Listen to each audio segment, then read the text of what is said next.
What were they doing when you first went out to see them in person?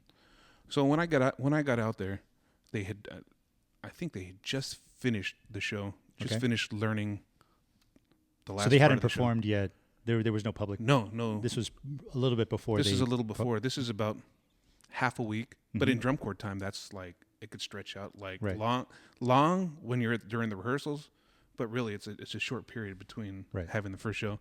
So I get out there and I'm ready to go. And when I got out there, John Louver had already gone. Zach Okay. Gruss was there, and he was leaving like the next day. Okay. So I get out there, and dude, I get there probably around 4:00, and it's right when they're having their dinner break, and right after that we hit the field. And dude, I'm out there. I go out there with Zach, and he's telling me, yeah, you can come here. And he's like, yeah, if you get brave, you go through the drill.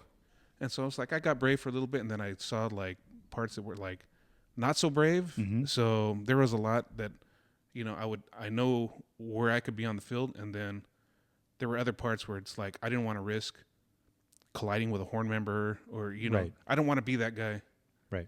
So I just would go to the front. And it's not so much colliding with somebody, but I don't want it to be that guy like stop that has to stop rehearsal because I took somebody out, because I'm not a small person. So if I hit or get hit by someone, it's probably not going to be too pretty. But did you ever stop and just take a moment and be like, wait a minute, I'm here, I'm in front of this line, I'm in front of the corps, and this is drum corps in my face. Yes. I am in it. Dude, every day, man. It's a blessing, Mm-hmm.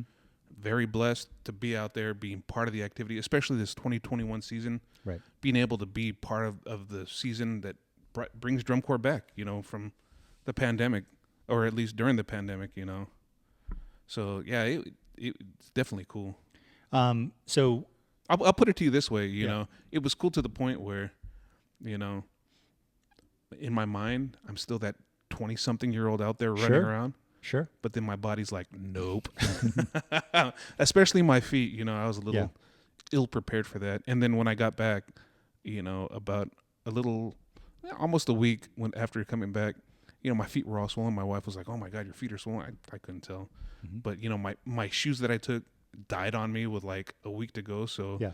I'm trying to do my best. And the flip-flops that I took, because I was like, do I go buy shoes or do I not buy shoes? But then the best part was when we got back, I went and my wife, because it was my birthday when we got back, she treated me to a pedicure. Mm-hmm. And the pedicure lady was like horrified looking at my feet. I felt so bad. I gave her like a big tip, She's like, oh my God. She's like, you got to come back again in a couple weeks because, she's like, I haven't seen feet this bad. So that actually brings up something, I think when you're a rookie and you're going out on tour, like going back to when we were members, right?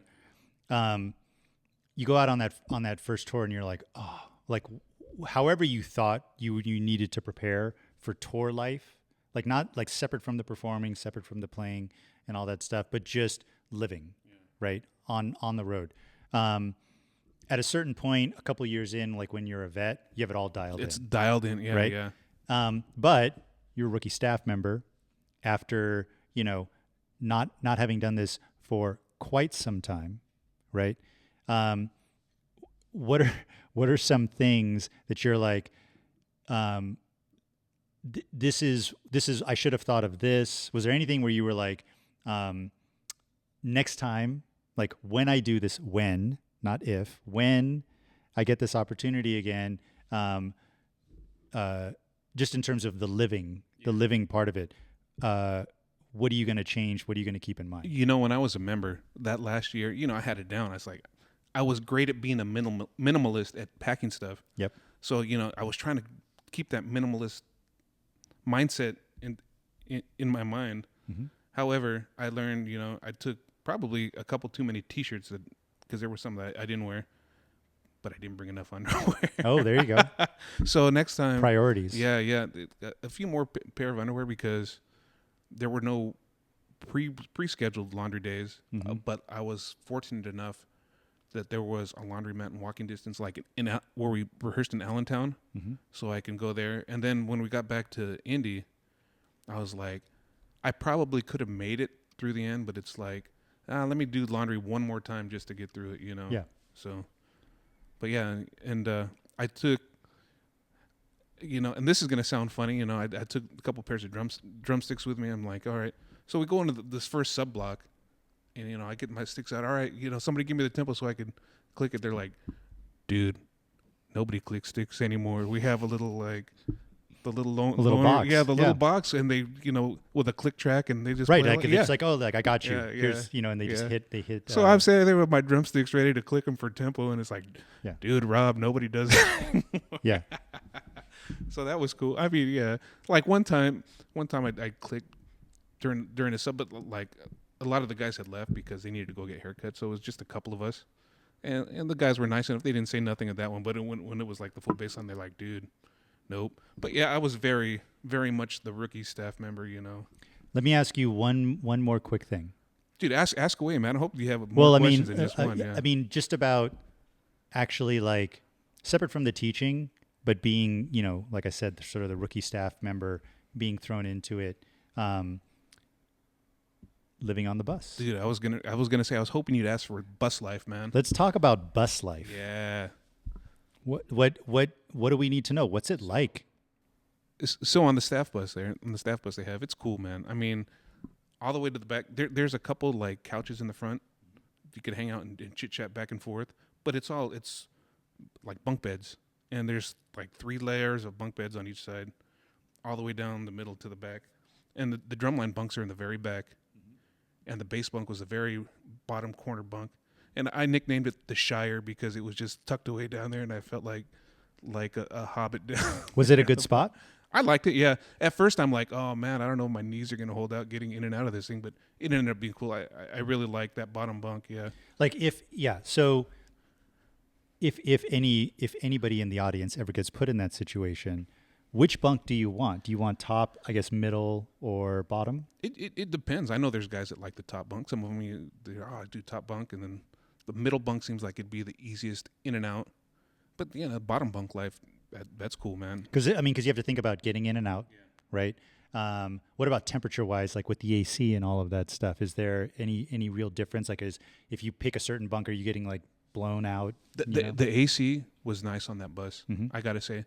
But the one thing because there's like little curtains, like if you ever watch like old TV shows in I Love Lucy, where they show that they're on like a train and they have the sleeper berth with the little curtain that pulls across. Yeah, that's what it was like. So when you close the curtain, like it would get hot, and then I have to crack the curtain open, but then the light would come in. So then I close the curtain, and so next time when I do go back, I want to take like a little fan to circulate the air within the bunk. Yeah.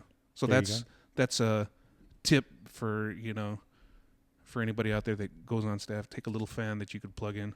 Mm-hmm. So, but yeah, man, it was cool. My biggest fear on bus life, and I would tell him, it's like, man, I snore, and I didn't want to be that guy that kept everybody awake. But everybody was cool. Every day I'd be like, hey, was I snoring bad? And they're like, no, man, I didn't even hear you. Even when at the housing site for spring training, I'm like, dude, I'm sorry to the guys, because I had to share a room with Connor, the snare tech, for like a couple days until the quad tech. So they had you in like dorms? Yes. Okay.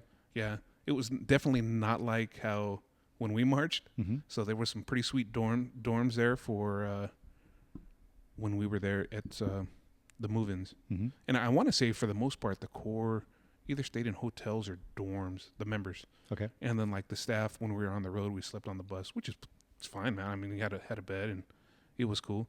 One night, like first going out on tour, we stayed at this nice Hilton in Canton, Ohio, and it's like, wow, is this drum corps? I'm staying at this nice hotel. So it was cool, man.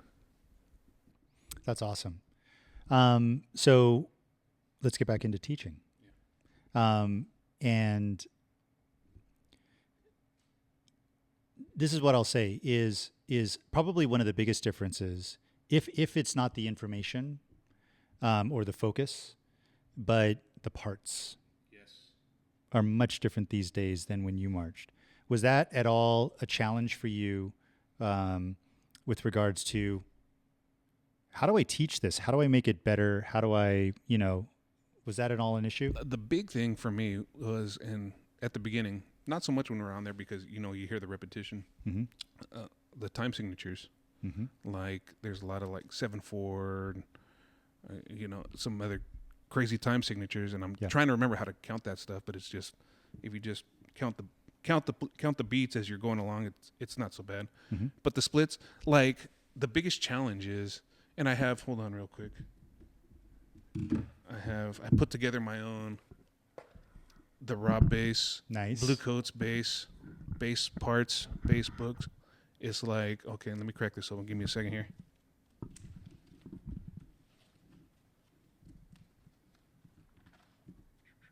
Okay, like you and I come from an era where it's handwritten stuff. So stuff that you get like split rolls, not so much that, because that's just fours and stuff like that, but like the metered stuff. Yep. I'm used to seeing it like written in with diddle marks, not the complete Right. All 30-second notes. Yeah. So I guess our era is a little more simplified.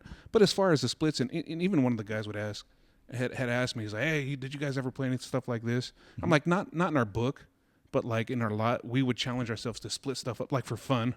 Right. But the stuff that they split now within the books, and even during the exercise, it's pretty wild. So, and it's possible that because you had some vets, you had a couple vets. Well, let's pretty much they were all drum corps vets. Correct. Yes. Yeah. They all had a lot of experience from other lines. Yes. Coming into marching here. Yes. So a lot of them are familiar on their own with how to break down material and all of that stuff. Was there anything about actually working the material, just as far as like process, like the way they would break stuff down, that you're like, oh, that's interesting, like how they do that? No, like for me, breaking stuff down, I've always tried to feel where the eighth note is when you break stuff down, and and then even with all the crazy splits, it all breaks down to a check pattern. So if you break it down to the check, play the check, and then you just start, I call it like adding the toppings like a pizza. All right, let's add the toppings. And so at the base of everything, it's always like a check, some type of eighth note check. Right. And that's the way I've always broken down split stuff. It may be different for other people, and that's not the only way, but that's the way that's been the easiest for me. Yeah. Right. So it wasn't that big of like a learning curve with regards to getting used to that, and them getting used to you. Yeah. These guys like the hard stuff. They could play the hard stuff, no problem. They're very talented, and even musicianship wise nowadays, compared to our era, we were just guys that would drum. Now, I mean, like our top bass, he was a music composition major back east and in New England. Our bass two's smart guy, trying to go into the Marine Drum and Bugle Corps. Bass three's was from Japan, and he marched drum corps there forever. Right. Bass four, great guy. He marched Blue Knights a couple years. That was Chap, right? Chap, and Chap's not only, I got to say this, he's not only just an awesome drummer, he's just a great human being in general, man. But, and that's all of them, they're all five of them are bottom bass, man. That guy was solid. CJ, I'll tell you how much of a, and I'm going to use the word stud, how much of a stud he was. In every rehearsal, he would never put his drum down. He carried that 32. The only time he'd put it down is if they took a water break. But, and I keep hate having to use our, but our, when they're working with other parts of the corps, you put the drum down and just try to rest your back. Man, that guy wore his drum the whole, like nothing, And was had an amazing sense of time. Yes. Like I remember Roger talking about like how great his pocket was, like just how his sense of time was just amazing. Which so then they leaned into that in the show, and they really gave him a lot of responsibility as far as like, being out there on display as the setting the time for certain parts of the show. There's one part in particular. I want to say it's right after after that, the snare big feature part that they had, that was the electronic part. After that, coming back across the field, the basses are staged way in the back corner, and staging for that whole show, it's the listening responsibilities. It's pretty incredible. Yeah. But anyways, they're staged to the back, and they're coming across, and CJ's the one that has to give the beat to. It's his part initially to get everybody across, and I just remember being in the back and the front, and the listening part. The listening was just wild because he had to stay so far on top of the beat, Right. that you don't listen for a second because it'll throw everything off. And he was nails, man. I mean, there were some times where we had to work coming in with when the tenors come in, because it was like it would start with CJ. The basses would come in, then you'd pick up the tenors, and you'd pick everybody up. And like I said, the staging and the listening responsibilities are crazy, but they were able to get it all figured out, you know. That's great. Early on, I imagine it wasn't all smooth. Were there any particular moments where you were like, woof, this is a lot, or woof, like, or maybe, you know, if you're okay with talking about it, any point where you're like, what did I get myself into? well, yeah, like where maybe you felt not over your head, but you were like, what do I do in this situation? Or, ooh, I shouldn't have done that, like that kind of a thing. Not so much like that, but probably about the third day I was there, I'm like, we just had like not a bad day internally, but we had equipment wise, stuff was breaking that it shouldn't be breaking, like in one day, just a lot, or a day and a half, I should say. And that added like a lot of stress. Right. And then, you know, I'm going through the ensemble rehearsal, and I'm trying to listen to give comments, and I'm not hearing like a lot to give comments on. And I'm like, I was kind of stressed, like, man, I'm not giving enough comments, you know, to the point where. That's interesting. Yeah. To the point where it was like, kind of gave me some anxiety. And, you know, luckily, one of the other staff members, Suvin, was there, and, you know, Suvin's a good guy. Suvin is a great guy, and we had a good conversation, and he kind of talked me back a little bit, and, you know, because I didn't want, and you and I have talked about this, it's like, I love the activity so much that I didn't want to let it down. You know what I mean? I don't know if that sounds weird or not, but it's like, you know, I felt like I wasn't giving the right comments, but come to find out later, like about a week later, you know, just talking with the bass guys, and they're like, hey man, you don't know this, but before you got here, we talked, and one of the goals we set for ourselves was to be as good as we can by the time you got here, so you wouldn't have to do anything. You could just kick back and relax. Yeah. So Nice. here I'm stressing, and here they're trying to make it that much easier for me. God, I love those guys so much. Yeah, I mean, and something that you said, I think, is key for, and I've seen it a lot, having worked with a bunch of, you know, essentially first-time instructors. Maybe not first-time teaching drumline, but first-time teaching it on the level of a sizable line, of like an independent group or something like that, or drum corps. It's weird how everybody comes into it and they're like, like, my value is my comments. So let me keep making comments. As long as I keep saying stuff, like, that's going to be the thing that makes it better. That's going to be how I contribute and all of that stuff. And you're right. It does give you a lot of anxiety. Like, each comment, especially early on, and you're still trying to get your footing. You're like, okay, like you said, you're automatically like, as the words are coming out of your mouth, you're overthinking it, you're second guessing it. Totally. Or if you, like you said, you can't think of anything to say, you're like, well, how am I going to, like, you know, and it can really like build and feel, it can have like this really big impact on you. Yeah. But after a while, you get used to it, and you're like, you know what? And then you get into a little bit of a rhythm. Yes, for sure. And you really understand, it's okay. Yeah. You know, like how I'm doing it is okay. And then you get into that sort of, how long did it take you, do you feel like, to get really comfortable? Or did you ever feel like you ever got really like comfortable out there in the teaching aspect of it? No, I did. And it took, you know, that was like probably the third day when I was stressing. And then maybe a day or two after that, just here we go. And we were just rolling, you know? So yeah, no, not too long after that. It was just like a little hiccup. Sure. But I'm sure everybody goes through those growing pains, you know? And then it's like, the one thing I wish I could have done more was be like on the field chasing them around. But because of the drill sets and stuff, like I said before, I didn't want to be that guy that gets knocked around or, so I would go out there and then I would be in the back and then I'd run out, either be in the back or the front, and then in between I'd run out, give them the comment and then run back out. That's the, it's funny because like that's the other challenge is, okay, so let's say you can't be just right in front of them the whole time. Yeah. Like the other sort of, it's funny because this is what's good. It's like, these are the practical matters of what it's actually like to be on staff. So maybe you can't be in front of them, but you get yourself to a vantage point where you're hearing things and you're seeing things, and then you have to deliver the information. Yeah. So you got to run out there. Yeah.